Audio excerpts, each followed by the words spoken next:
Okay, let's unpack this. Have you ever wondered how people connect across continents? Maybe not with a smartphone, but with a radio? We're diving deep into the world of ham radio today. Amateur radio. Our mission really is to cut through some of the noise and give you a shortcut to understanding what it takes to get a ham radio license.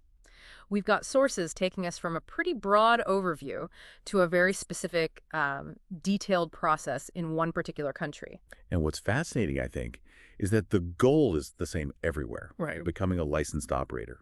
But the path, how you actually get there, can look incredibly different depending on where you are in the world. Sure. This deep dive, well, it should offer some surprising insights into how countries approach this hobby. And it highlights the commitment involved, definitely, but also how crucial local communities are in helping people navigate it all. So to kick things off, let's look at the basics, the foundational steps. We can use the U.S. context for a general overview. At its heart, ham radio licensing is just about becoming a recognized amateur radio operator, right? Exactly. And in the U.S., the place most people start is the technician class license. This one gives you privileges mostly on the VHF and UHF bands. Ah, VHF, UHF, so that's more for local stuff. Precisely. Ideal for local communication. Think talking around town, maybe connecting with local emergency groups, that sort of thing. Okay, so how do you get that technician license? What are the steps? Well, first, you've got to study for the exam. No surprise there. It covers the fundamentals, basic electronics, how to operate properly, safety rules, and, of course, the FCC regulations. Rules of the road, basically. You got it. Yeah. And what's helpful is there are tons of free online resources. You can take practice tests to see how you're doing before the real thing. Makes sense. So you study, you practice, then what? Then you need to find a testing session. These aren't run by the government directly, but by volunteer examiners. VEs, they call them. VEs, so other hams. Yep, licensed hams who volunteer their time. You often find these test sessions through local ham radio clubs, sometimes even online now. Convenient. And the exam itself? For the technician class, it's 35 multiple-choice questions. You need to get 26 right to pass. Okay, 26 out of 35. Seems doable with some study. It is. And once you pass, the FCC issues your call sign. That's your unique identifier on the air. Then you can legally operate on the frequencies your license allows. That seems pretty straightforward, actually. Is that it, or is there more to it in the U.S. system? Oh, definitely not the end.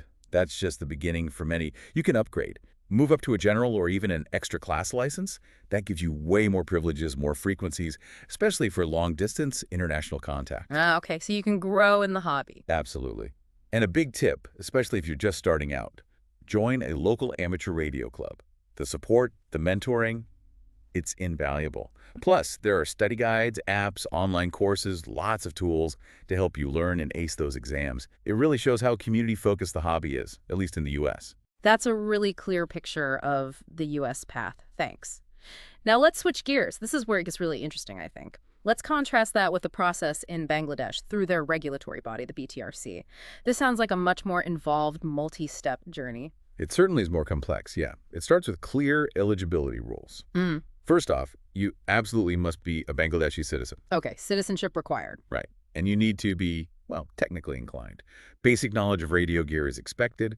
There's also a minimum age, 18 years old. And an educational requirement, minimum SSC, which is their secondary school certificate, or an equivalent qualification. Got it. Citizen, 18 plus, SSC, and some technical interest. What's next? The whole thing really kicks off when the BTRC, that's the Bangladesh Telecommunication Regulatory Commission, issues a public notice. They announce the license exam. Ah, like a formal announcement. Exactly. We have an example from our sources. Yeah. For 2025, the exam was actually held on May 9th. That followed a circular they put out back on March 18th with an April deadline for registration. So there's a specific timeline you need to follow. And what does that exam cover? Similar stuff. Broadly, yes. Technical knowledge, things like radio frequency principles, electrical circuits, band allocation, knowing which frequencies you can use, and operating procedures. Standard ham radio topics. Okay, so the notice is out, you're eligible. How do you actually apply? Is it all online? Mostly. You start the application process by registering online via the BTRC website. Fill out the forms there. But you also need documents, your national ID, the SSC certificate, maybe other educational proofs, passport-sized photos. These often need to be uploaded, but sometimes hard copies are required too. Right, the paperwork. Yeah, and this is where local clubs can be a huge help again. Organizations like ARSB, the Amateur Radio Society Bangladesh, they actually provide sample forms. They even give guidance on applying for your call sign and something called an NOC, which we'll get to. That's great support. So let's say you take the exam and pass. What happens right after? Are you licensed then? Not quite. Passing gets you an official exam certificate from BPRC. The next step is crucial. You have to formally apply for your call sign. And you need to pay the BTRC demand note.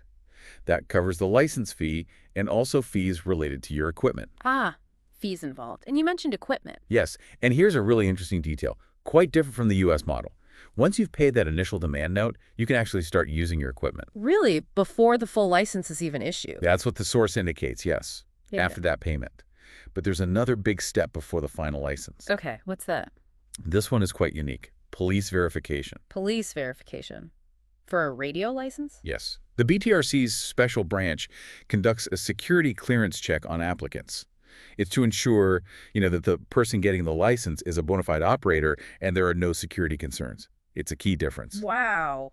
That does add a layer. Why do you think that step exists there? Is it about security or... That's a great question. The sources don't spell out the exact reasoning, but it definitely suggests a strong emphasis on national security. It implies that having individuals with independent communication abilities, like ham radio operators, is seen as significant enough by the authorities to warrant this extra check. Perhaps it's viewed less as just a hobby and more as a capability that needs careful oversight compared to some other places. Fascinating perspective. So, assuming you clear the police verification, what happens then? Once you get the green light from that, you'll be issued a provisional license, and you'll be assigned your specific call sign. In Bangladesh, these are in the S21SX format, like S21KPC was an example given. S21, okay. Yeah. And that provisional license lets you operate. Yes, but typically with specified limits. It usually covers using one handheld radio, maybe one base station for VHF, UHF, and sometimes one HF radio too. HF is what lets you talk long distances internationally. Okay, so you have a provisional license, a call sign, but what about the actual radio equipment? You mentioned an NOC earlier. Exactly. You can't just buy any radio off the shelf. You need to get your equipment approved. You have to apply for a No Objection Certificate, or NOC, from BTRC, specifically for the radio gear you intend to use. Another application process. Right. Once BTRC approves the NOC, then you can import your equipment. You'll need that NOC to clear customs. And then you submit the customs clearance proof back to BTRC. To sort of register the specific gear to your license? Precisely, to integrate the equipment officially with your license. It's a very controlled process. And after all that, then you can finally get on the air. Yes. Once your provisional license is finalized and your NOC for the equipment is approved and registered, then you're finally free to start operating on the HF, VHF, and UHF bands allocated in Bangladesh, following their national frequency plan. Wow, that is definitely a multi-step process. Our source even mentioned an 11-step checklist. It did, yeah, which really drives home how detailed it is. Mm. You've got the BTRC exam, the police check, the NOC for gear, customs clearance, multiple government touch It points. sounds like a lot of hoops to jump through. It is, but the sources also suggest it's becoming more streamlined. And importantly, those supportive radio clubs play a massive role. Groups like Arab, BRL, ARSB, HAMSARC, they offer free prep classes, question banks, help with the applications. Arabi, for instance, apparently holds regular online prep classes. That community support seems absolutely essential there. So that local support structure is key to navigating the bureaucracy. Without a doubt. And what's really striking here is seeing how this global hobby, ham radio, gets tailored so specifically to local regulations and concerns. Connecting it back, it shows the depth of commitment needed, but also this sort of partnership between the authorities and the local ham community. The end game is the same, though, becoming an official Bangladeshi ham, getting on the air with your own S21XXX call sign. So wrapping this up, what's the main takeaway for you, for the listener? We've gone from the relatively straightforward U.S. system, the technician license, all the way to this intricate, detailed process in Bangladesh. We've seen the technical study, the paperwork, those unique security checks, and just how vital that local community support can be. I think it really brings up an interesting point beyond just the how-to. Think about the dedication involved in earning a ham radio license wherever you are. It represents a real commitment, doesn't it, to this unique kind of global connection. It's often driven by sheer curiosity, wanting to be part of a community, maybe a deep interest in the science of it all. And it makes you wonder, doesn't it, what other common licenses or certifications, things we might take for granted, hold similar hidden complexities or layers of meaning that we just don't usually consider